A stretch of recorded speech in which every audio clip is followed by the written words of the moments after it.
Hello. So in this video, we're going to talk about the poetry of Christina Rossetti. And I'm reading the excerpts from her work out of the Norton Anthology of English Literature. So Rossetti was obviously one of the Rossetti family. The most famous, probably the most famous of whom was her brother Dante Gabriel Rossetti, but also her brother William Michael Rossetti. And I mean, Dante Gabriel was very much in a sort of leading role in the Pre-Raphaelite movement. William was there as well, but he wasn't as much an artist, it seems, as his two siblings. And Christina was, at the very least, hanging around on the fringes of the Pre-Raphaelite movement. She obviously wasn't a member of the Pre-Raphaelite Brotherhood, but she was definitely, she was very much influenced by what the Pre-Raphaelites were doing. One big difference, though, is she was definitely more concerned with women's experience rather than the depiction of women, which was very, very common for the Pre-Raphaelites. They were very much into the depiction of women, often in these sort of mythologized attitudes. And Rossetti is somewhat less interested in that. A lot of her shorter poems, particularly her sonnets, deal with the challenges that women face in patriarchal societies. I did an earlier video in which I talked about Christina Rossetti's In an Artist's Studio and someone else's poem. I forget what the other one is. But I mean, this poem is one that very clearly shows this concern with the way that women are used within society. So, In an Artist's Studio goes like this. And this is a sonnet, by the way. One face looks out from all his canvases. One self-same figure sits or walks or leans. We found her hidden just behind those screens that mirror gave back all her loveliness. A queen in opal or in ruby dress, a nameless girl in freshest summer greens, a saint, an angel, every canvas means the same one meaning, neither more nor less. He feeds upon her face by day and night, and she with true kind eyes looks back on him, fair as the moon and joyful as the light, not one with waiting, not with sorrow dim, not as she is, but what was when hope shone bright, not as she is, but as she fills his dream. So this is, very straightforwardly a critique of her brother, Dante Gabriel Rossetti, because this is about his studio and the woman that he painted consistently, the woman who was basically his muse that shows up in a lot of his paintings. And actually in this volume, I can show you, I think, a couple of,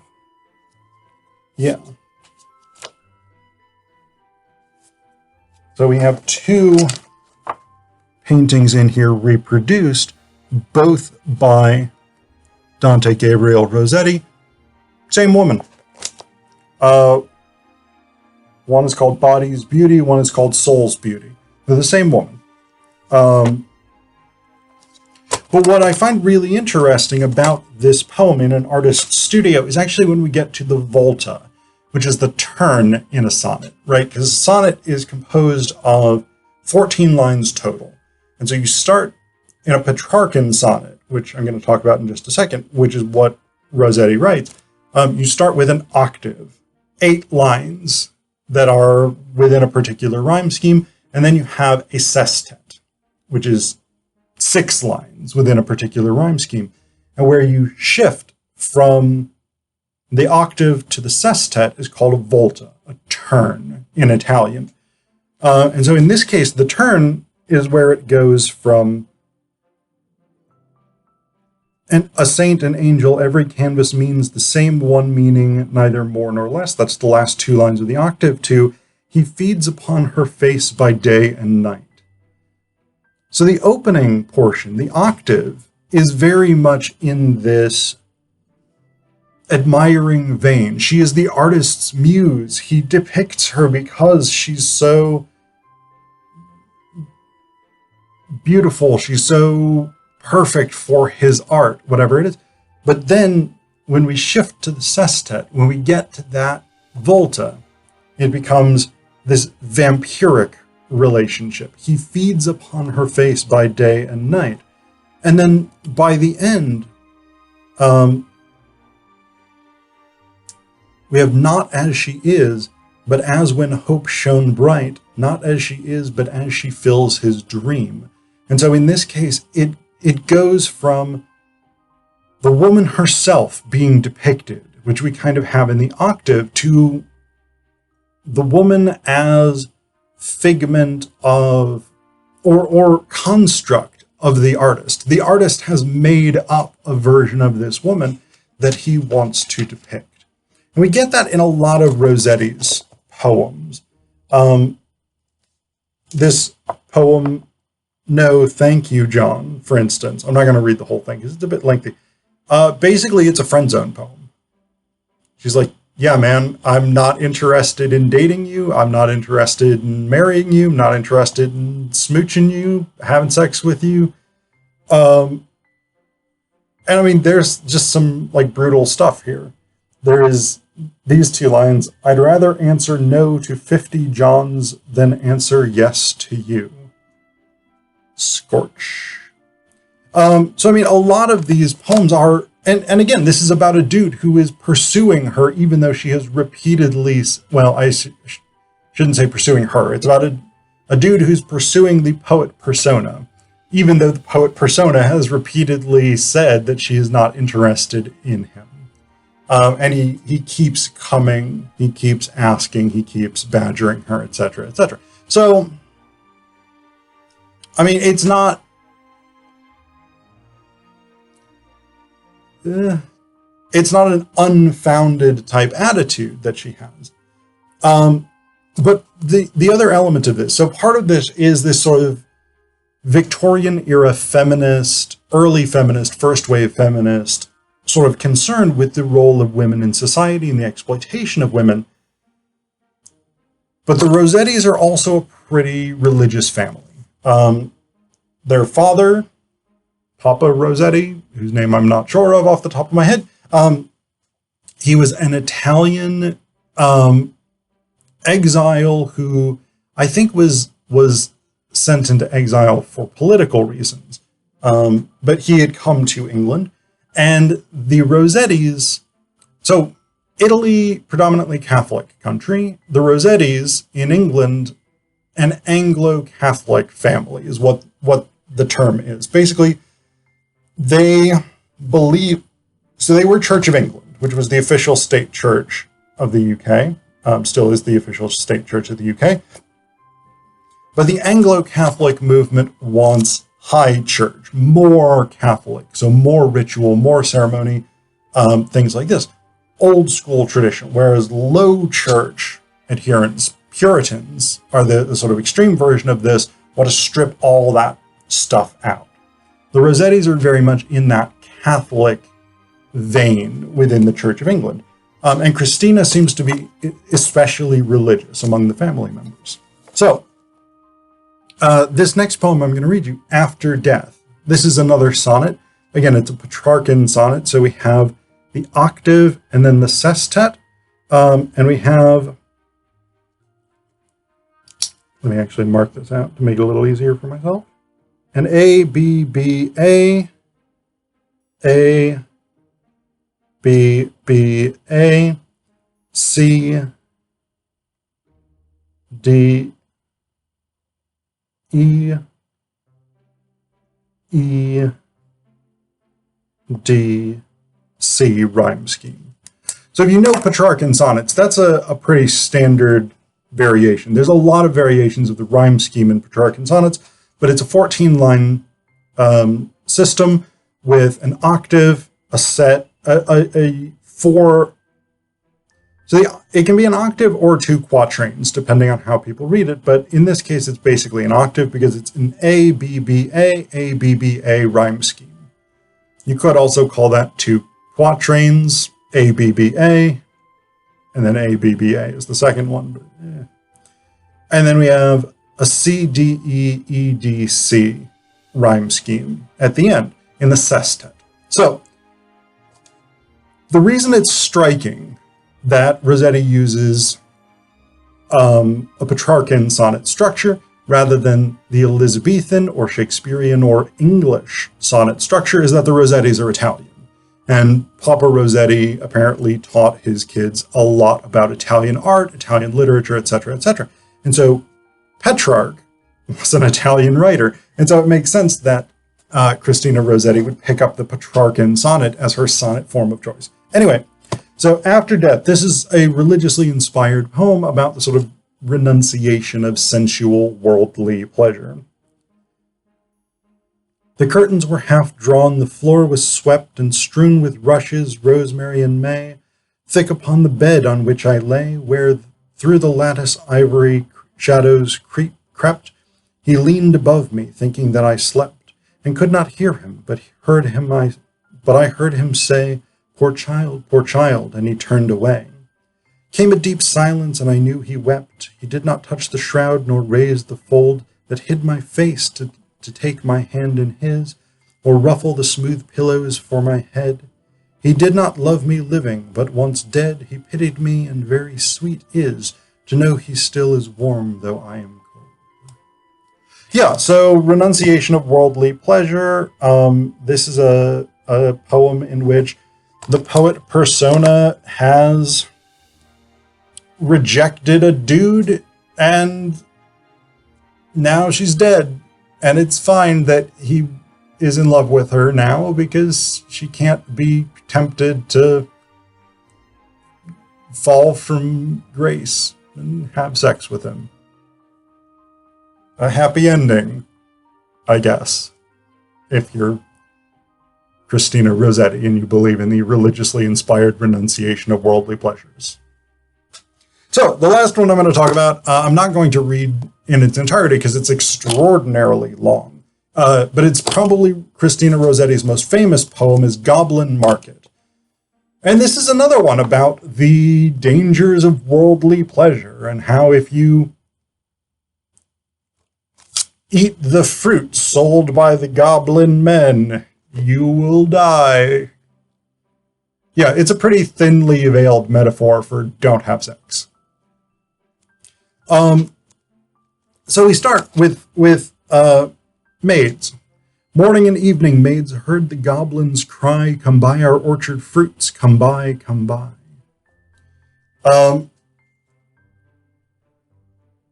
Yeah, I mean, it's possible to read this as just sort of a weird supernatural story about some goblins selling fruit that gets you super addicted to them and then you can never have any more. But it's about getting fucked. It is. It just is. The fact that it's maids and only maids that can hear the goblins cry is really, really significant here. The maids are tempted with sensual pleasure. The goblin men describe the visceral taste of their different fruits in these sort of glowing, inviting terms. Now we have these two characters, Lizzie and Laura. And what it says here, we get to this point. We must not look at goblin men, we must not buy their fruits. Who knows upon what soil they fed their hungry, thirsty roots? Come by, call the goblins, hobbling down the glen. Oh, cried Lizzie, Laura, Laura, you should not peep at goblin men. Lizzie covered up her eyes, covered close lest they should look. Laura reared her glossy head. So Lizzie avoids temptation. She does the right thing. She does not look at the goblin men. She is unwilling, in this sort of Oscar Wilde, I can resist everything but temptation way. She puts temptation away from her. She does not risk potentially being seduced into buying this fruit. Laura, on the other hand, looks at the Goblin Men. Ooh. She is tempted because she looks, and she goes to buy their fruit. She does not have any money, and so they say, "Give us a lock of your hair." Now that is significant because traditionally hair has been associated with sexuality, and so "give us a lock of your hair" is, in a way, a sort of allegorical version of "give us your virginity and you can have this fruit." And so Laura does this. She cuts a lock of her hair. She eats this fruit and she's like, "This is the best fucking fruit that I've ever had. I'm so jazzed about this fruit." But then she gets home and Lizzie's like, "Laura, no, don't eat the fruit. Do you not remember Jeannie, how she met them in the moonlight, took their gifts by choice and many, ate their fruits and wore their flowers, plucked from bowers where summer ripens at all hours. But even in the moonlight she pined and pined away, sought them by night and day, found them no more, but dwindled and grew gray, then fell with the first snow, while to this day no grass will grow where she lies now. I planted daisies there a year ago that never blow," which is bloom. "Their friend Jeannie ate the fruit and died. She needed the fruit and couldn't get the fruit because the Goblin Men only want virgins. They only want pure virgins who haven't had sex by eating fruit yet. And Jeannie had sex by eating fruit. Therefore, the Goblin Men were like, we're not going to appear to you. We're not going to tempt you anymore."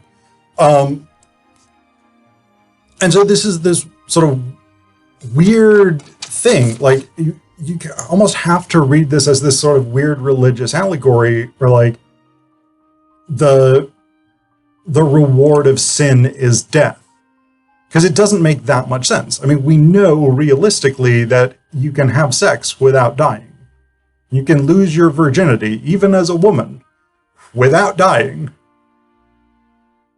So, yeah, it is definitely this religious allegory. And Laura, because she has eaten the fruit, she is now in trouble. She starts sort of pining for this fruit. She needs the fruit, but the Goblin Men will not appear to her, and so she can't get any of it. She falls into despair because she knows that Jeannie died from this exact same thing. And so she's just like downhill, like straight downhill, basically. Lizzie realizes what is going on with her sister, and she devises a plan to save her sister. Basically, Lizzie agrees to be tempted by the Goblin Men. Like, she goes to them, she gives them a penny for the fruit, and like they're perfectly happy with that. But they want her to eat it there, and she refuses because what she wants to do is take the fruit home and give it to Laura to try and keep Laura alive. So Lizzie is trying to buy the fruit on behalf of her sister, but the Goblin Men will not put up with it. And so they try and make her eat. And fair warning, this is essentially a fruit-based rape scene. It says here, "They began to scratch their pates, no longer wagging, purring, but visibly demurring, grunting and snarling. One called her proud, cross-grained, uncivil. Their tones waxed loud, their looks were evil. Lashing their tails, they trod and hustled her, elbowed and jostled her, clawed with their nails, barking, mewing, hissing, mocking, tore her gown and soiled her stocking, twitched her hair out by the roots, stamped upon her tender feet, held her hands and squeezed their fruits against her mouth to make her eat." So basically, they are trying to force feed her this fruit, which again is rape in this context. And basically, she keeps her mouth shut. They're like shoving fruit against her face, trying to get her to eat, and she just keeps her mouth shut.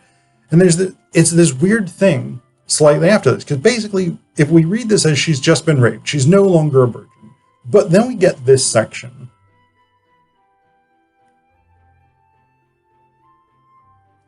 Where basically she's off the hook for that. She doesn't actually eat, and so I don't know if this is like a weird, you can't rape the unwilling thing. I like to think it's not that, because that's a pretty fucked up attitude to take, and I like to think that Christina Rossetti was not that fucked up. But basically, I think the idea is like, if a woman is raped, then it is not a sin on her part because she did not choose it. So she is not fallen. And that's actually a fairly pro-feminist argument in the context of a society in which women having sex means that they're fallen and worthless or whatever bullshit it is. But Lizzie is actually quite happy with this turn of events because what has happened is that her face is now smeared with fruit. So she goes home to Laura and is basically like, hey, Laura, I've got fruit juice on my face from the Goblin Men. Come kiss me, lick this fruit juice off my face. Yeah, we're sisters, that's not weird at all. And Laura comes and like licks the fruit juice off her sister's face. And apparently that is the cure.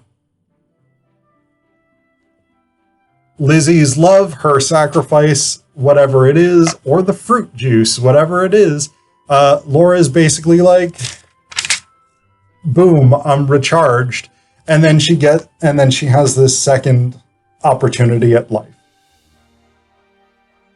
Yeah, it's a weird poem. It's an interesting poem, and it's actually, I think it's quite a good poem, because it is in this sort of weird feminist-y moment, but it also has this ambivalent relationship with feminism because it's rooted in this very patriarchal religious view of women's sexuality.